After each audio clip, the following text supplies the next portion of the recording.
हमारी संस्कृति, हमारी पहचान। यज्ञ, योग, आयुर्वेद सदा रहे हमारे साथ। भारत के प्राचीन ग्रंथों एवं आधुनिक विज्ञान का दिव्य संगम, यज्ञ महिमा।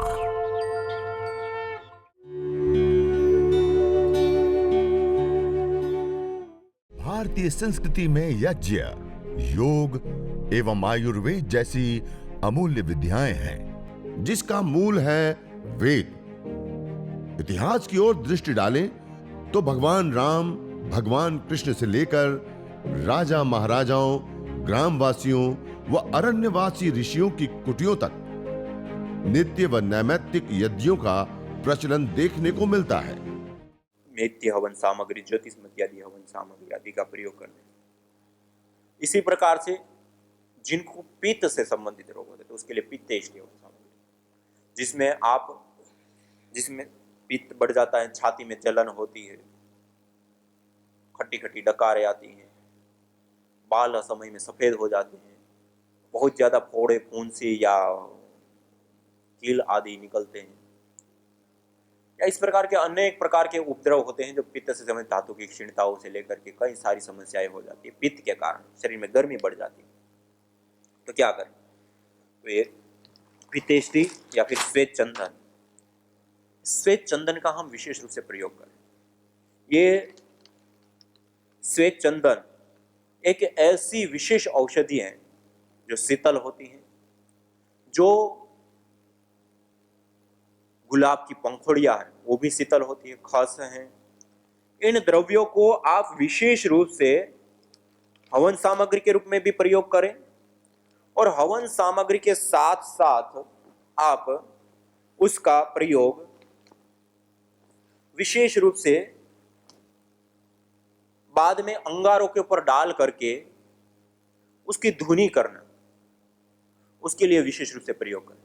तो इस प्रकार से इस श्वेत चंदन, गुग्गुल आदि का प्रयोग करने पर जो धूम्र उठता है हवन में और हवन के बाद अंगारों के ऊपर डालने पर वो शीतलता देने वाला होता है।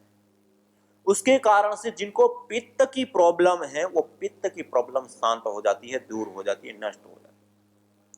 श्वेत चंदन, गुलाब की पंखुड़ियां और उसके साथ साथ आप खस से लेकर के, बिल्व से लेकर के जो शीतल पदार्थ होता है उसका प्रयोग विशेष रूप से, लेकिन मुख्य प्रधानतया गुलाब की पंखुड़ी और श्वेत चंदन, इसका प्रयोग हम करते हैं तो उससे पित्तज रोगों में भी अद्भुत लाभ होता है। आंखों में जलन, बालों का जड़ना से लेकर के फोड़े, फुंसी, कील, मुहासों से लेकर के छाती में जलन, एसिडिटी, खट्टी डकारें आने से लेकर के जितने भी पित्त प्रॉब्लम है उसमें विशेष करके लाभकारी होता है। तो इस प्रकार से यह पित्त के लिए, और ऐसे ही और भी जड़ी बूटियां जैसे वातारी हवन सामग्री आप देख रहे हैं, जो वातारी हवन सामग्री विशेष करके जो वात रोग होते हैं उन वातज रोगों के लिए ये विशेष रूप से कार्य करती है, जिसमें घुटनों के दर्द, कमर में दर्द, सर्वाइकल, स्पॉन्डिलाइटिस से लेकर के अनेक प्रकार के ऐसे अलग अलग उपद्रव, अलग अलग बीमारियां, अलग अलग रोग जो वात से संबंधित हैं, उन वातज रोगों को ठीक करने के लिए, वातज रोगों को दूर करने के लिए विशेष करके ये सामग्री, वातारी हवन सामग्री काम में आती है। तो ये वातारी हवन सामग्री का विशेष रूप से हम प्रयोग करते हैं वातज रोगों की शांति के लिए। तो इस प्रकार से वातारी हवन सामग्री का हम प्रयोग करते हैं एक, और इसमें विशेष करके हम काले तिल भी मिला सकते हैं, और तिल का तेल जो हम घी का प्रयोग करते हैं आहुति देने में, उसमें तिल के तेल का भी हम विशेष रूप से प्रयोग कर सकते हैं। और थोड़ी सी मात्रा में जैसे 80%, 90% तक तिल का तेल लिया, 10-20% गाय का घी लिया और वातारी हवन सामग्री उससे हवन किया, और इसमें भी काले तिल हम मिला सकते हैं। इससे हवन भी, बाद में अंगारों के ऊपर डाल के उसकी धुनी भी करना। और उस वायुमंडल में जैसे पूज्य स्वामी जी हमें योगाभ्यास सिखा रहे हैं, बता रहे हैं, सारे अलग अलग आज कठिन आसनों से लेकर के सरल आसनों से लेकर के दंड बैठक आदि से लेकर के अभी पूज्य स्वामी जी हमें प्राणायाम करा रहे हैं। तो आप सभी लोग भी पूज्य स्वामी जी को फॉलो करते हुए साथ साथ में आप प्राणायाम भी विशेष रूप से करें। तो पूज्य स्वामी जी जिस प्रकार से योगाभ्यास करा रहे हैं, आसन आदि, हमने कठिन आसनों से लेकर के कुछ विशेष महत्वपूर्ण योग के अभ्यास भी किए। उसके साथ साथ आप अब जैसे पूज्य स्वामी जी प्राणायाम आदि कराए, भस्त्रिका, कपालभाति, अनुलोम विलोम, तो इस प्रकार साथ साथ में प्राणायाम भी करेंगे। यज्ञ भी हमें करना है और यज्ञ पूर्वक योगाभ्यास, भस्त्रिका से लेकर के कपालभाति, अनुलोम विलोम से लेकर के अलग अलग जो योग के अभ्यास हैं उसको भी हम साथ साथ में दोहराएं। तो पूज्य स्वामी जिस प्रकार से प्राणायाम करा रहे हैं तो उसको भी साथ साथ में हम करते जाएंगे, योग के अभ्यास भी। और उसके साथ साथ कुछ आपको आज यज्ञ के बारे में, हवन के बारे में, अग्निहोत्र के बारे में बता रहे हैं, तो उसको भी आप ध्यानपूर्वक सुनते हुए और प्राणायाम करते हुए हम यज्ञ महिमा को भी जानेंगे, योग को भी करेंगे, और यज्ञ और योग दोनों के लाभ को, दोनों ही दैवीय चिकित्सा है, दोनों के ही लाभ उठाएंगे। तो साथ में जिस प्रकार से प्राणायाम करा रहे हैं ऐसे आप निरंतरता के साथ प्राणायाम करेंगे। और उसके साथ साथ जैसे मैं रोगानुसार हवन सामग्री के बारे में बता रहा था, तो दूसरा है मधुमुक्ता हवन सामग्री। मधुमुक्ता हवन सामग्री वो सामग्री होती हैं जो विशेष रूप से जिनको डायबिटीज की प्रॉब्लम, पेनक्रियाज निष्क्रिय हो जाता है, या फिर विशेष रूप से इंसुलिन नहीं बन पाता है, शुगर का लेवल ब्लड में बढ़ जाता है, या फिर इससे अतिरिक्त और भी जो मधुमेह, डायबिटीज से संबंधित उपद्रव होते हैं, उन उपद्रवों की शांति के लिए मधुमुक्ता हवन सामग्री या मधु इष्टि हवन सामग्री विशेष करके लाभकारी। तो इसका प्रयोग आप विशेष रूप से यज्ञ में हवन के रूप में भी, और बाद में गाय के घी के साथ अंगारों के ऊपर, गुगुल के साथ अंगारों के ऊपर रख करके उसकी धुनी करते हैं, और उसकी धुनी को चारों ओर के वायुमंडल में फैलने देते हैं। उसमें बैठ करके जैसे स्वामी जी हमें प्राणायाम कराए, इस प्रकार प्राणायाम करने पर विशेष करके हमें लाभ प्राप्त होता है। तो इस प्रकार से यह योगाभ्यास के यज्ञ पूर्वक योगाभ्यास, जैसे रोगानुसार हम योग के पैकेज करते हैं, रोगानुसार योगाभ्यास करते हैं, ऐसे ही रोगानुसार हमें हवन भी करना चाहिए। क्योंकि रोगानुसार जब हम हवन करते हैं तो अलग अलग जो औषधियां होती हैं, अलग अलग जो द्रव्य होते हैं, उसका हम विशेष रूप से प्रयोग करते हैं। तो उससे अलग अलग प्रकार के कंपोनेंट्स, अलग अलग प्रकार की औषधियां वायुभूत हो जाती है, वायु के रूप में आ जाती है, और उसमें फिर उस रोग विशेष का योगाभ्यास करते हैं तो उसमें तो अद्भुत लाभ होते हैं। जैसे डायबिटीज के लिए हम योगाभ्यास करते हैं तो मंडूकासन से लेकर के, शशकासन से लेकर के वक्रासन आदि जो हम आसनों का प्रयोग करते हैं, और कपालभाति प्राणायाम, अनुलोम विलोम प्राणायाम करते हैं। ऐसे ही आप मधु इष्टि से आप पहले हवन किया, और हवन के पश्चात वही आसनों से योगाभ्यास, तो क्या हुआ कि रोगानुसार यज्ञ भी, और उससे उस रोग की शांति के लिए जो मेडिकेटेड एयर चाहिए वो निर्माण हो गया, और उसमें हमने विशेष रूप से मधुमेह का योगाभ्यास किया। इस प्रकार से करने पर जो लाभ हमें 3 महीने 6 महीने में केवल योग को करने से प्राप्त होता है, वो 1 से 2 सप्ताह के अंदर हमें यज्ञ पूर्वक योग करने से लाभ प्राप्त हो जाता है। तो ये अपने आप में एक बहुत बड़ी विशेष विधा और विद्या है। केवल यज्ञ से भी हमने ठीक होते हुए देखा है, केवल योग से भी ठीक होते हुए देखा है, लेकिन यज्ञ और योग ये दोनों ही अपने आप में देवीय चिकित्साएं हैं, और ये दोनों का जब समन्वय हो जाता है तो जो दुस्साध्य असाध्य कोटि के रोग कहे जाते हैं, जो सामान्य अवस्था में ठीक रहते हैं, वो रोग भी इस यज्ञ को, हवन को, अग्निहोत्र को करने से ठीक होता है। ये अपने आप में बहुत बड़ी और विशेष उपलब्धि है। तो रोगानुसार यज्ञ और रोगानुसार योग, ये दोनों ही चीजें अपने आप में एक जुड़ाव होने पर एक ऐसी अद्भुत प्रभावशाली विद्या है कि जो हम कहते हैं कि यह दुस्साध्य रोग है, असाध्य रोग है, जिसका कोई उपचार नहीं है, वो रोग भी हमने इन दोनों के समन्वय से ठीक होते रहते हैं। और आप योगग्राम में देख रहे हैं, कैंसर से लेकर पैरालिसिस, पार्किंसन से लेकर के मस्कुलर डिस्ट्रॉफी, एमएनडी से लेकर के ना जाने कितने कितने प्रकार के अलग अलग रोग से पीड़ित साधक वहां आते हैं और उनको रोगानुसार यज्ञ और रोगानुसार योगाभ्यास दोनों ही चीजें कराते हैं। और ये दोनों ही चीजें जब रोगानुसार करते हैं तो ऐसा अद्भुत लाभ प्राप्त होता है। आप परिणामों को देखते हैं। आज पूरा मॉडर्न मेडिकल साइंस को जो कई सारे वर्षों से अनुसंधान और बड़े रूप में उभर करके सामने आया है, उसके सामने एक सशक्त विकल्प के रूप में यह खड़ा हो चुका है। यज्ञ, योग, आयुर्वेद, प्राकृतिक चिकित्सा, ये सारी चीज मिलकर के। तो कहने का अभिप्राय है कि हम जो ये रोगानुसार अलग अलग सामग्री है उसका प्रयोग, ये गर्भधा हवन सामग्री या अभी विशेष रूप से संततिष्टि, ये विशेष करके निसंतानता, धातुओं की क्षीणता, यूट्रस में फाइब्रॉइड या फिर यूट्रस की वॉल की थिकनेस कमजोर हो जाना, पुरुषों में पित्त के बढ़ जाना, धातु की क्षीणता से लेकर के अलग अलग जो प्रॉब्लम होती हैं, उन सारी समस्याओं में प्रॉब्लम में विशेष करके ये गर्भधा हवन सामग्री लाभकारी होती है। तो यह गर्भधा हवन सामग्री का हम विशेष रूप से गर्भधा या संततिष्टि, और हमने देखा कई सारे ऐसे परिवार। सबसे पहला उदाहरण हमारे सामने आया था डॉक्टर तारा सिंह जी के माध्यम से। एक माताजी की 40 वर्ष की उम्र और उनको संतान की प्राप्ति नहीं होती, टेस्ट ट्यूब बेबी से लेकर के अलग अलग प्रकार के जो भी उपचार प्रक्रियाएं मॉडल साइंस में, मेडिकल साइंस में की जाती है, वो सारी चीज़ें उन्होंने की। और लाखों रुपए के खर्च करने के बावजूद जब कोई उपचार ठीक से नहीं हो पाया और अंतिम में निराश हो गए, उनको यज्ञ करने के लिए कहा और 1 साल निरंतरता के साथ उन्होंने विशेष जड़ी बूटियों के साथ यज्ञ किया।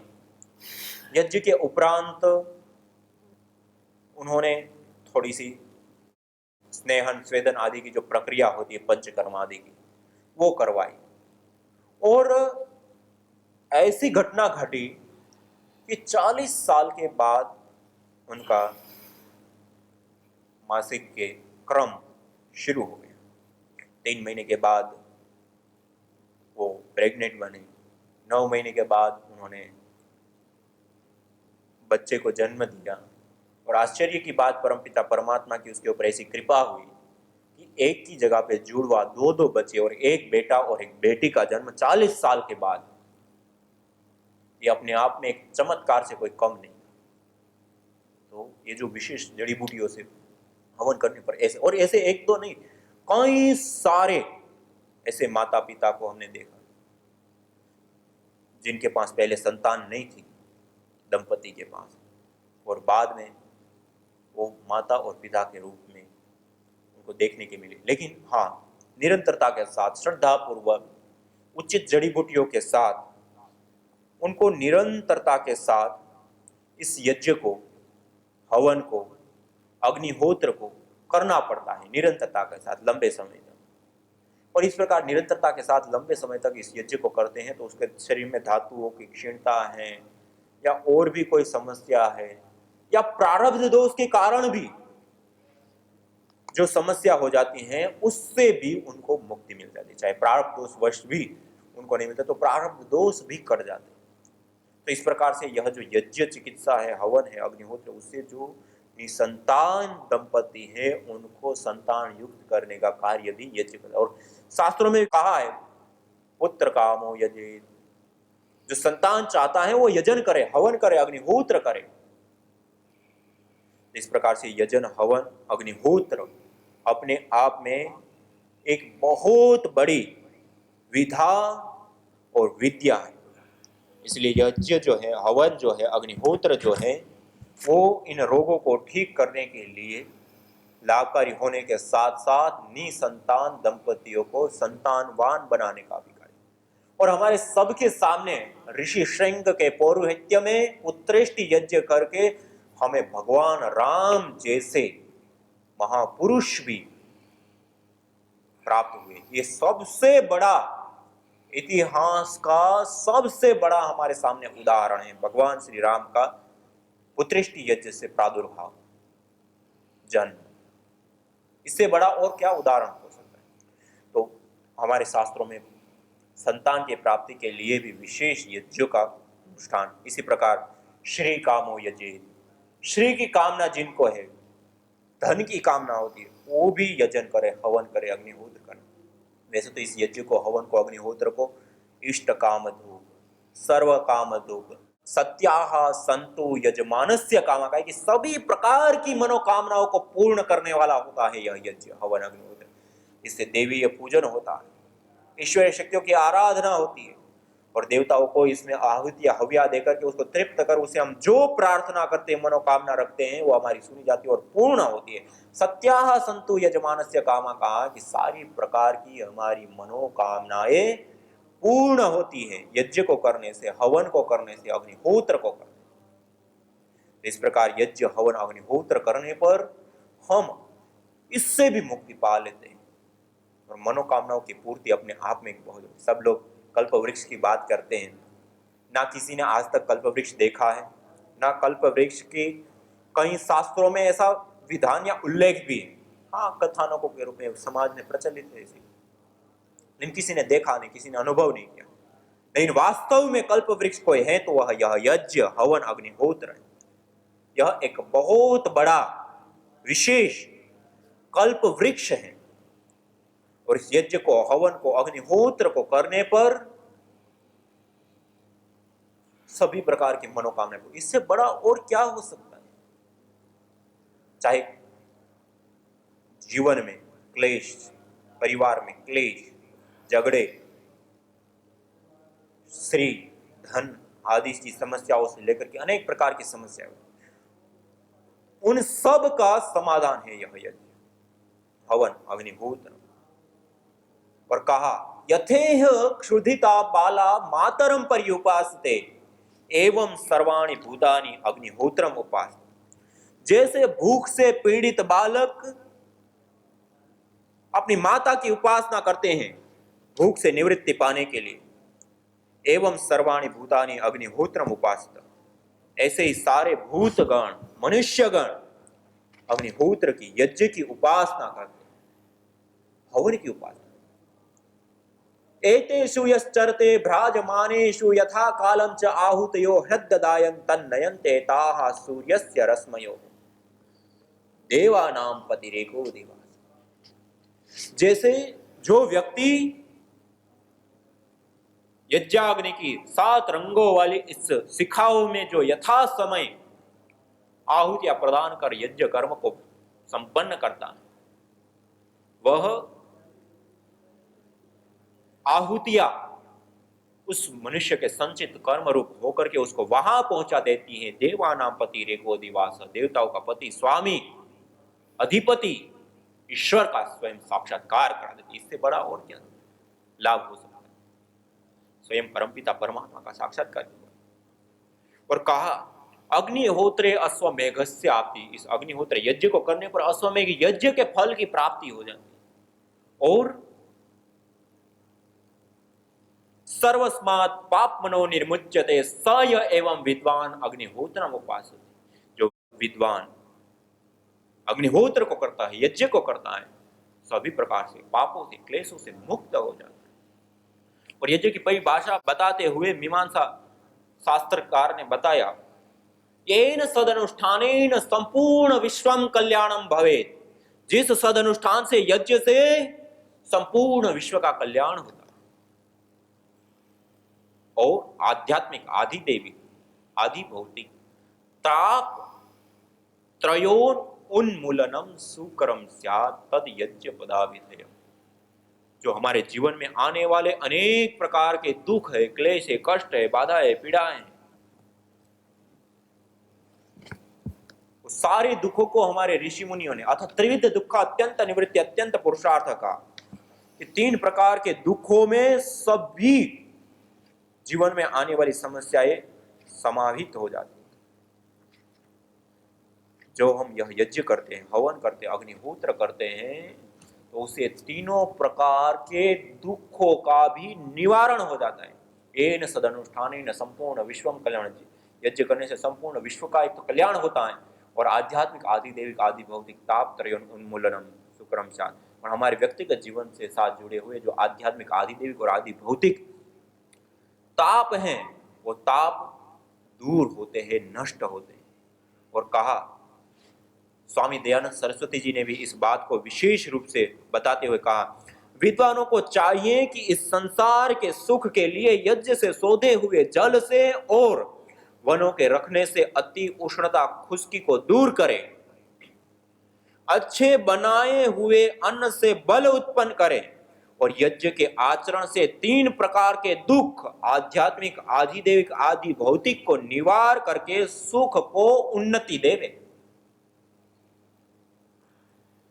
स्वामी दयानंद सरस्वती जी ने भी उसी को अपनी भाषा में कहा, न होता प्रदूषण और रोगों का वार, करते यदि यज्ञ योग पेड़ पौधों का विस्तार, यज्ञ योग पेड़ पौधों का विस्तार, यज्ञ शिष्टा सिनः संतो मुच्यन्ते सर्वकिल्बिषैः, भुञ्जते ते त्वघं पापा ये पचन्त्यात्मकारणात्।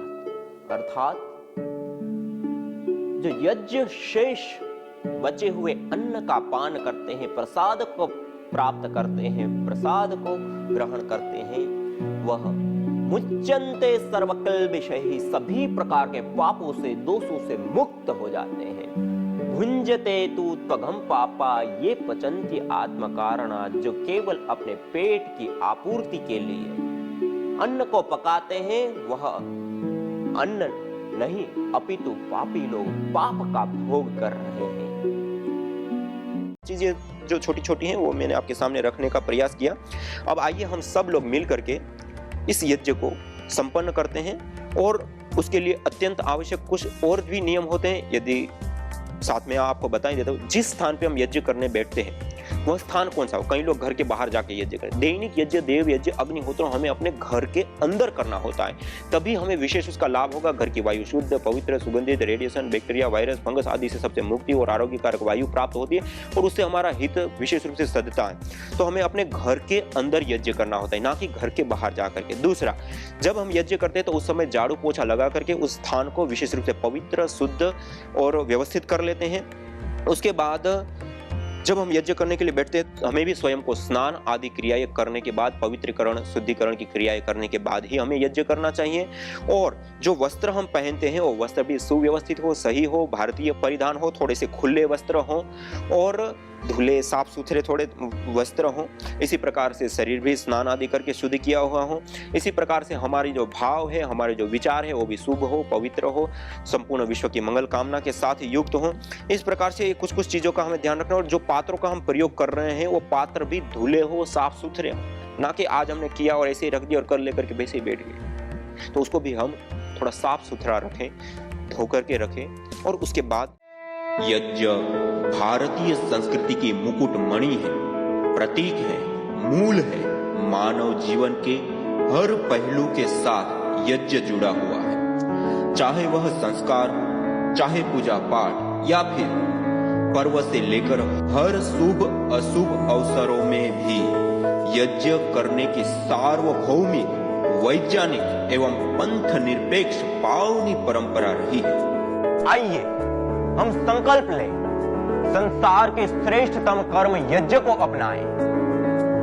पिंड और ब्रह्मांड में संतुलन कायम करने वाले यज्ञ को अपने जीवन का अभिन्न अंग बनाएं एवं प्रकृति मां के प्रति अपने ऋणों को अदा करें। विश्व स्वास्थ्य का एक नारा, यज्ञ से होगा जग उजियारा।